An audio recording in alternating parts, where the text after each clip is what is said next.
Distinguished representatives of peoples great and small, I greet you not as a career diplomat, nor as a man bred for banquet halls and handshakes. I do not come to you speaking the rehearsed language of polished politics.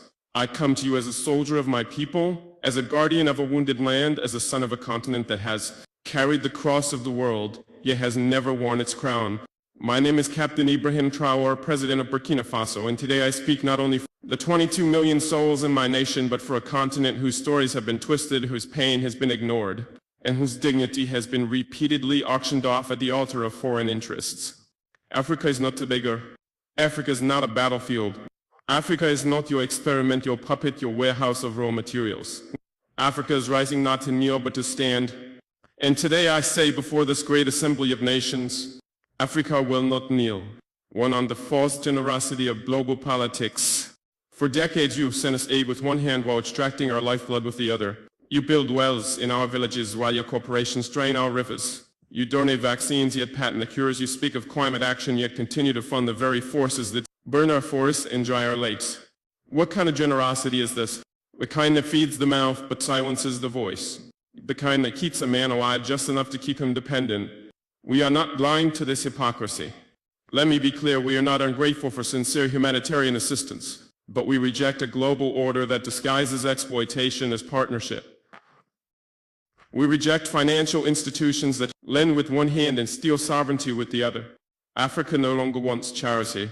We want justice. We want control over our own destinies. To on the chains of colonialism and its modern descendants. Our wounds did not begin with us. They were inherited legacies of an empire-building madness that saw us not as humans, but chiefs, as cargo laboratories.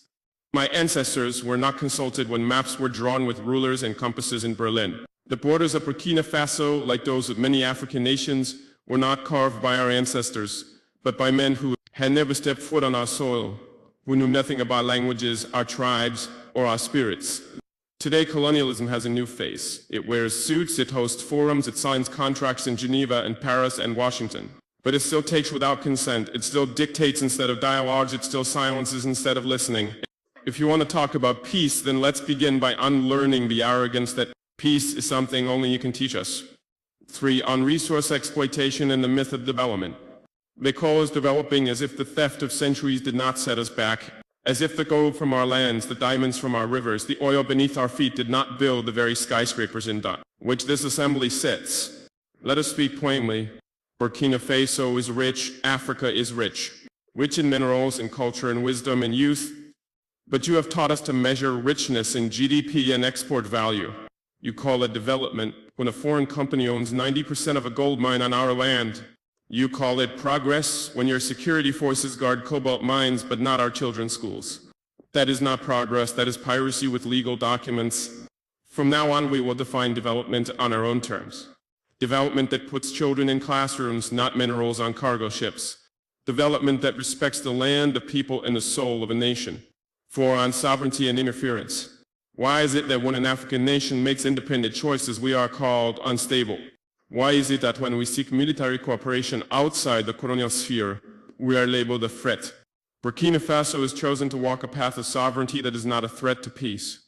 It is a declaration of adulthood. We are no longer under your guardianship. We are no longer your junior partners in diplomacy. We are a free people. If a nation chooses partners that respect it rather than exploit it, that is not rebellion. That is wisdom. Let it be known, no foreign power will dictate the alliances of Burkina Faso. We will build relations based on mutual respect, not historical guilt or present-day intimidation. 5. On terrorism and manufacture wars. You ask why there is violence in the Sahel. You ask why our youth take up arms. But you do not ask who benefits when our minds are guarded by private mercenaries, while our villages are left vulnerable. You do not ask how weapons arrive in deserts that produce no steel. You do not ask why peacekeeping never seems to end the war. The truth is, many of the so-called solutions to African security problems are merely business models. Endless conflict has become a market, and African suffering has become a subscription-based service.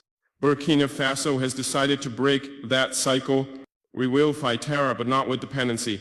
We will secure our nation not with foreign dictates, but with national dignity.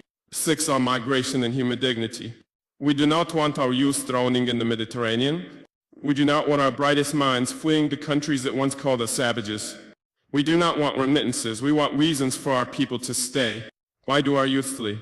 Not because we lack beauty, but because we are made to lack opportunity. Not because we hate our land, but because our land is treated as someone else's property.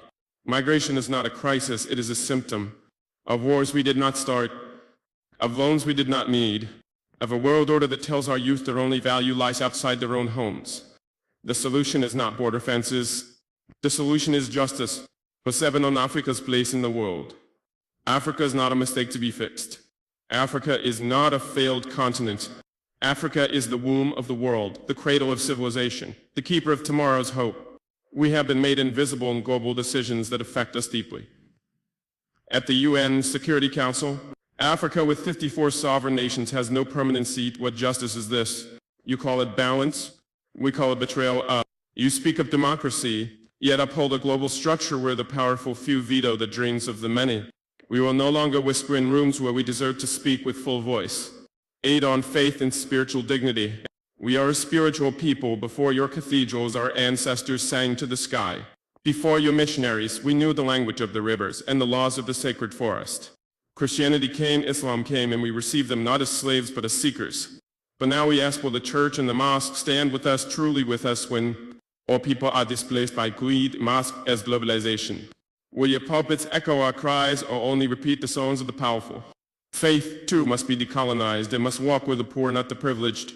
9, on unity among African nations. This is not a speech from one country. This is the stirring of a continent. You see Mali, Niger, and Burkina Faso forming a new bond. You fear our unity. Why? Because it threatens the myth that Africa can only rise under your supervision. We are uniting not to wage war, but to wage dignity. To pool our courage, to share strength. To protect each other when the world turns its back. Pan-Africanism is not a dream. It is our lifeline, and we will build it stone by stone, heart by heart, with or without your approval. 10, to the youth of Africa. To the young boy selling oranges by the roadside. To the girl who walks 10 kilometers to attend school. To the child whose only toy is a stone but who dreams of stars. You are the reason we fight. Do not believe the lie that your continent is cursed. You are the blessing. Do not envy foreign passports. Be proud of your name, your land, your roots. The world may not applaud you now, but the future will speak your name in honor. 11 final words we will not kneel. I do not come to declare war, I come to declare will. So we will not kneel to fear. We will not kneel to foreign banks. We will not kneel to outdated empires masquerading as friends. Africa is not asking for a seat at your table.